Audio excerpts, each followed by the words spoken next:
ओम शांति। 3 सितंबर 2024 के ईश्वरीय महावाक्य। आज बाबा ने कहा, मीठे बच्चे, तुम्हें किसी भी पतित देहधारियों से प्यार नहीं रखना है, क्योंकि तुम पावन दुनिया में जा रहे हो। एक बाप से प्यार करना है। प्रश्न, तुम बच्चों को किस चीज़ से तंग नहीं होना है और क्यों?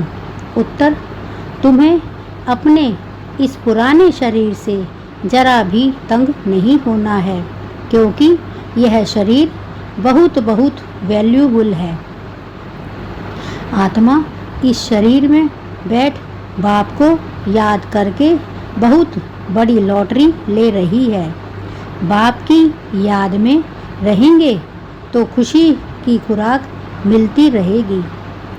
ओम शांति। मीठे मीठे रूहानी बच्चे, अब दूर देश में के रहने वाले, फिर दूर देश के पैसेंजर्स हो। हम आत्माएं हैं और अभी बहुत दूर देश जाने का पुरुषार्थ कर रहे हैं। यह सिर्फ तुम बच्चे ही जानते हो कि हम आत्माएं दूर देश की रहने वाली हैं और दूर देश में रहने वाले बाप को भी बुलाते हैं कि आकर के हमको भी वहाँ दूर देश में ले जाओ। अब दूर देश का रहने वाला बाप तुम बच्चों को वहाँ ले जाते हैं। तुम रूहानी पैसेंजर्स हो, क्योंकि इस शरीर के साथ हो ना। रूह ही ट्रैवलिंग करेगी, शरीर तो यहाँ ही छोड़ देगी, बाकी रूह ही ट्रैवलिंग यात्रा करेगी। रूह कहाँ जाएगी?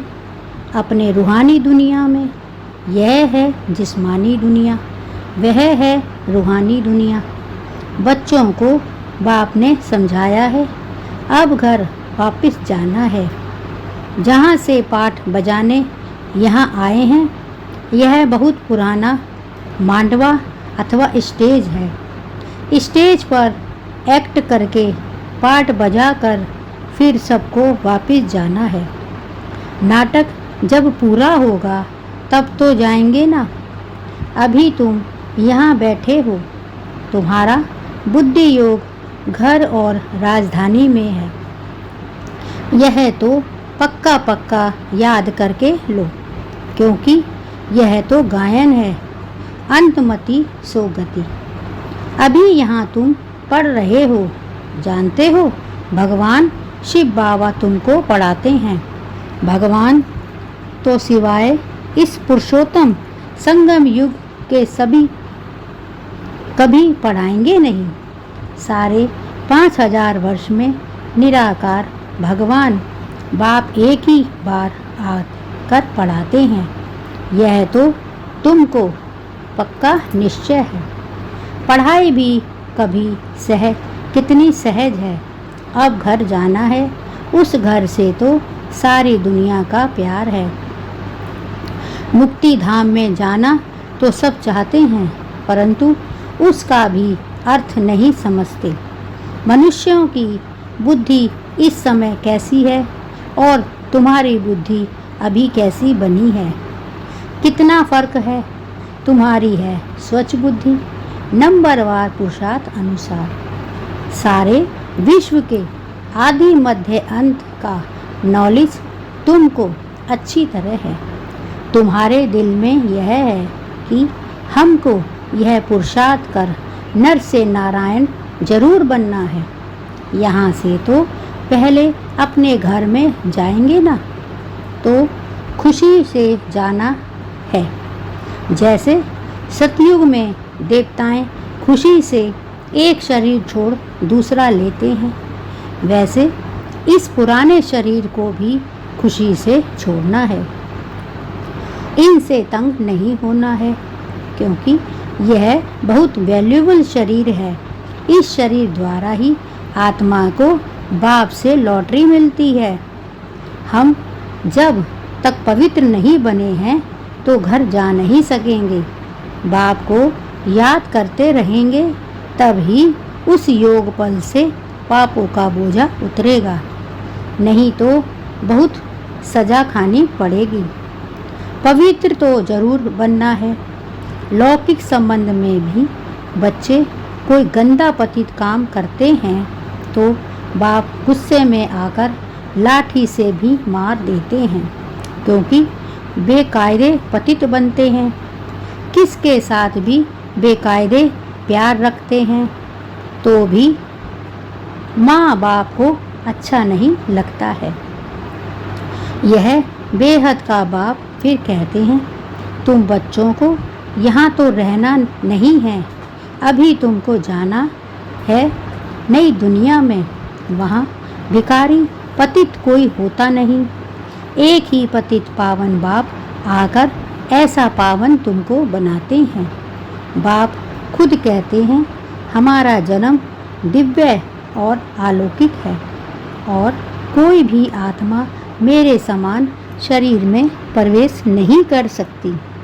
भल धर्म संस्थापक जो आते हैं उनकी आत्मा भी प्रवेश करती है, परंतु वह बात ही अलग है।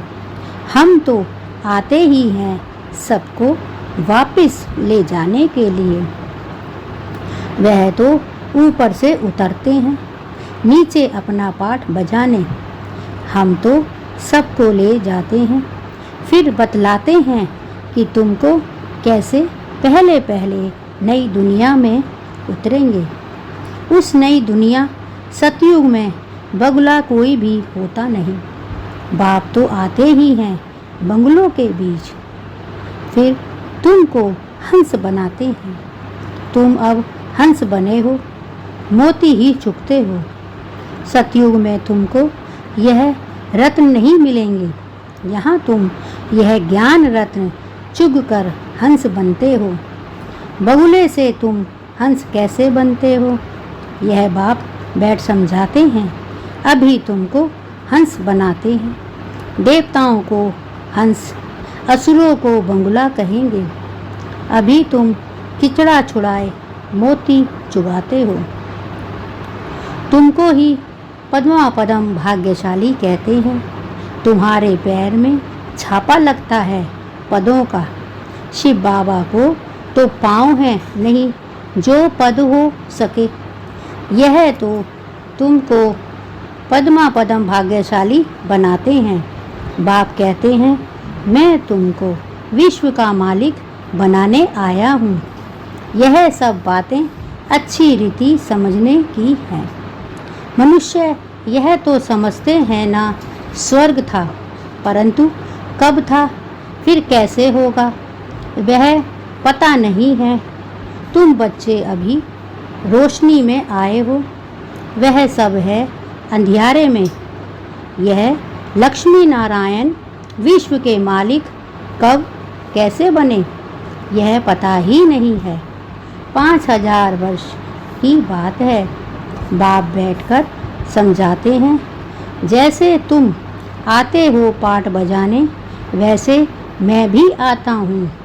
तुम निमंत्रण देकर बुलाते हो, हे बाबा हम पतितों को आकर पावन बनाओ, और किसको भी ऐसे कभी नहीं कहेंगे।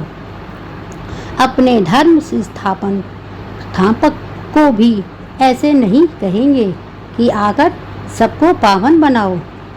क्राइस्ट अथवा बुद्ध को थोड़े ही पतित पावन कहेंगे। गुरु वह जो सद्गति करे, वह तो आते हैं, उनके पिछाड़ी सबको नीचे उतरना है। यहाँ से वापस जाने का रास्ता बतलाने वाला, सर्व का सद्गति करने वाला अकाल मूर्त एक ही बाप है। वास्तव में सतगुरु अक्षर ही राइट है। तुम सबसे राइट अक्षर फिर भी सिख लोग बोलते हैं, बड़ी बड़ी आवाज़ से करते हैं सतगुरु अकाल, बड़ी जोर से धुन लगाते हैं। सतगुरु अकाल मूर्त कहते हैं। मूर्त ही नहीं हो तो वह फिर सतगुरु कैसे बनेंगे, सदगति कैसे देंगे।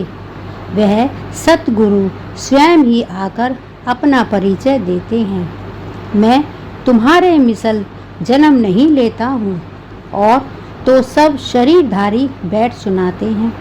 तुमको अशरीरी रूहानी बाप बैठ समझाते हैं। रात दिन का फर्क है।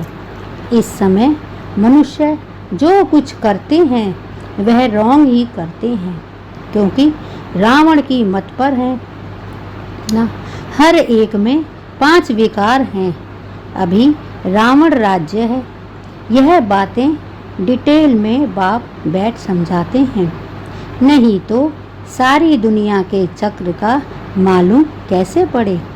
यह चक्र कैसे फिरता है मालूम पड़ना चाहिए ना। यह भी तुम नहीं कहते हो कि बाबा समझाओ, आपे ही बाप समझाते रहते हैं।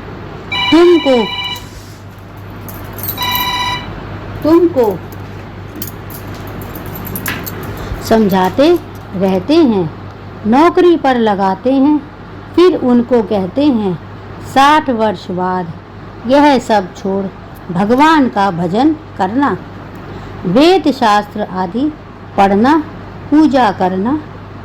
तुम आधा कल्प पुजारी बने, फिर आधा कल्प के लिए पूज्य बनते हो। फिर पवित्र कैसे बनो, उसके लिए कितना सहज समझाया जाता है। फिर भक्ति बिल्कुल टूट जाती है। वह सब भक्ति कर रहे हैं, तुम ज्ञान ले रहे हो। वह रात में है, तुम दिन में जाते हो, अर्थात स्वर्ग में। गीता में लिखा है, मन मनाभव यह अक्षर तो मशहूर है। गीता पढ़ने वाले समझ सकते हैं, बहुत सहज लिखा हुआ है। सारी आयु गीता पढ़ते आए हैं, कुछ भी नहीं समझते। अब वही गीता का भगवान बैठ सिखलाते हैं तो 25 से पावन बन जाते हैं। अभी हम भगवान से गीता सुनते हैं, फिर औरों को सुनाते हैं, पावन बनते हैं।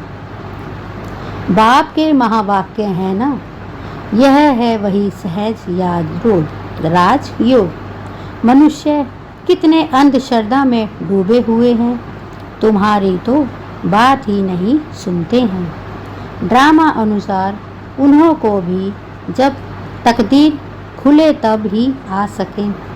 तुम्हारे पास तुम्हारे जैसी तकदीर और कोई धर्म वालों की नहीं होती।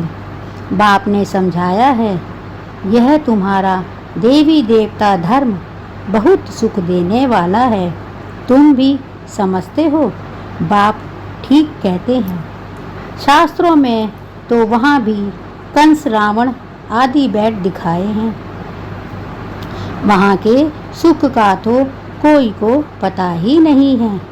भल देवताओं को पूजते हैं, परंतु बुद्धि में कुछ नहीं बैठता। अब बाप कहते हैं, बच्चे मुझे याद करते हो। ऐसे कभी सुना कि बाप बच्चे को कहे कि तुम मुझे याद करो? लौकिक बाप कभी ऐसे याद कराने का पुरुषार्थ कराते हैं क्या? यह बेहद का बाप बैठ समझाते हैं, तुम सारे विश्व के आदि मध्य अंत को जानकर चक्रवर्ती राजा बन जाएंगे। पहले तुम जाएंगे घर, फिर आना है पाटधारी बनकर। अभी किसको भी पता नहीं पड़ेगा कि यह नई आत्मा है या पुरानी आत्मा।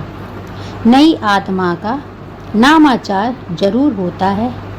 अभी भी देखो कोई कोई का कितना नामाचार होता है। मनुष्य ढेर आ जाते हैं, बैठे बैठे अनायास ही आ जाते हैं, तो वह प्रभाव पड़ता है। बाबा भी इसमें अनायास ही आते हैं, तो वह प्रभाव पड़ता है। वह भी नई आत्मा आती है तो पुरानों का प्रभाव होता है।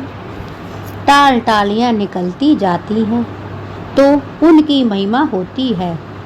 किसको पता नहीं रहता कि इनका नामाचार क्यों है। नई आत्मा होने से उनमें कशिश होती है। अभी तो देखो कितने ढेर झूठे भगवान बन गए हैं।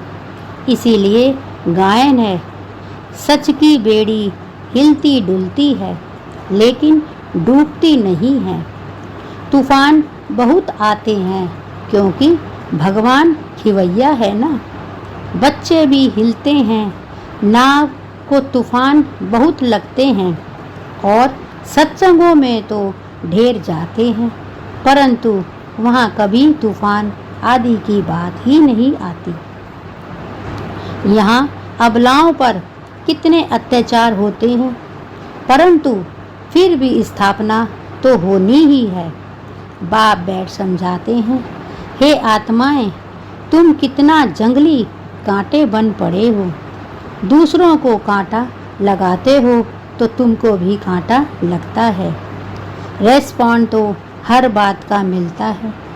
वहाँ दुख की छी की बातें कोई होती नहीं, इसीलिए उनको कहा जाता है स्वर्ग। मनुष्य स्वर्ग और नरक कहते हैं, परंतु समझते नहीं हैं। कहते हैं फलाना स्वर्ग गया। यह कहना भी वास्तव में रॉन्ग है। निराकारी दुनिया को कोई हेवन नहीं कहा जाता, वह है मुक्ति धाम। यह फिर कहते हैं स्वर्ग में गया। अभी तुम जानते हो यह मुक्ति धाम आत्माओं का घर है। जैसे यहाँ घर होते हैं, भक्ति मार्ग में जो बहुत धनवान होते हैं तो कितने ऊंचे मंदिर बनाते हैं। शिव का मंदिर देखो कैसे बनाया हुआ है। लक्ष्मी नारायण का भी मंदिर बनाते हैं तो सच्चे जेवर आदि कितने हैं होते हैं। बहुत धनवान धन रहता है, अभी तो झूठ हो गया है। तुम भी आगे कितने सच्चे जेवर पहनते हैं। अभी तो गवर्नमेंट के डर से सच्चा छिपाए झूठ पहनते रहते हैं। वहाँ तो है सच ही सच, झूठा कुछ भी होता नहीं। यहाँ सच्चा होते हुए भी छिपाकर रख देते हैं। दिन प्रतिदिन सोना महंगा होता रहता है, वहाँ तो है ही स्वर्ग। तुमको सब कुछ नया मिलेगा। नई दुनिया में सब कुछ नया अकीचार अथाह धन था। अभी तो देखो हर एक चीज़ कितनी महंगी हो गई है।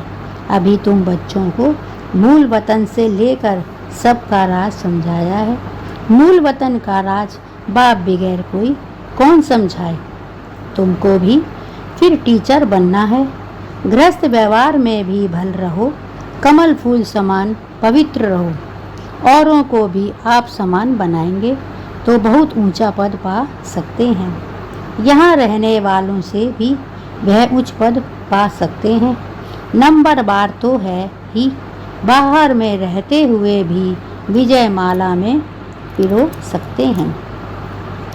हफ्ते का कोर्स ले फिर भल विलायत में जाएं, व कहाँ भी जाएं, सारी दुनिया को भी मैसेज मिलना है। बाप आए हैं, सिर्फ कहते हैं माँ में कम याद करो। एक बाप ही लिवलेटर है, गाइड है। वहाँ तुम जाएंगे तो अखबार में भी बहुत नाम हो जाएगा। दूसरों को भी यह बहुत सहज बात लगेगी। आत्मा और शरीर दो चीज हैं। आत्मा में ही मन बुद्धि है, शरीर तो जड़ है। पाटधारी आत्मा बनती है, खूबी वाली चीज आत्मा है। तो अब बाप को याद करना है। यहाँ रहने वाले इतना याद नहीं करते हैं जितना बाहर वाले याद करते हैं। जो बहुत याद करते हैं और आप समान बनाते रहते हैं, कांटों को फूल बनाते रहते हैं, वह उच्च पद पाते हैं। तुम समझते हो पहले हम भी कांटे थे। अब बाप ने ऑर्डिनेंस निकाला है, काम महाशत्रु है। इन पर जीत पाने से तुम जगत जीत बन जाएंगे, परंतु लिखित से कोई समझते थोड़े ही हैं। अभी बाप ने समझाया है। अच्छा, मीठे मीठे सिगिलदे बच्चों प्रीत, माता पिता बाप दादा का याद प्यार और गुड मॉर्निंग। रूहानी बाप की रूहानी बच्चों को नमस्ते और हम सब रूहानी बच्चों की रूहानी माता पिता बाप दादा को याद प्यार और गुड मॉर्निंग नमस्ते। धारणा के लिए मुख्य सार। 1.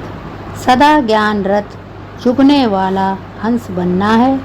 मोती ही चुगने हैं, कीचड़ा छोड़ देना है।